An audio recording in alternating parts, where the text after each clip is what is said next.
মাতৃমায়ার আঁচল ছেড়ে গেলাম খেলার মাঠে, কদিন পরে সে মাঠ ছেড়ে গেলাম বিদ্যাপীঠে।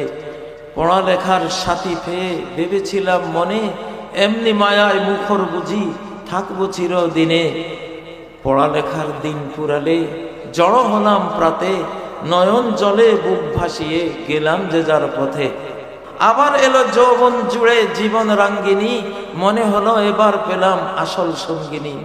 কোলের শিশু আসলো যখন মায়ার সুতোয় গেথে, আগের মতো রইল না তার প্রীতি আমার সাথে। পুত্র কন্যা নাতি পুতি জড়িয়ে মায়ার জালে, একে একে আসলো গেল সবই আমার কোলে। ভাই বেরাদার বন্ধু স্বজন ভক্ত প্রেমিক মেলা, ধীরে ধীরে ফুরিয়ে এলো জীবন সাজের বেলা। একলা ঘরে একলা খাটে জীবন শেষে এসে, জীর্ণ দেহে পড়ে আছি চোখের জলে ভেসে। আসলো না কেউ থাকলো না কেউ পারাপারের ঘাটে, জীবন সাথী মরণ সাথী আল্লাহ রলেন সাথে। লা ইলাহা ইল্লাল্লাহ, তাই তো বলো মন, আল্লাহ বিনে বন্ধু তোমার নেই যে কোনো জোর।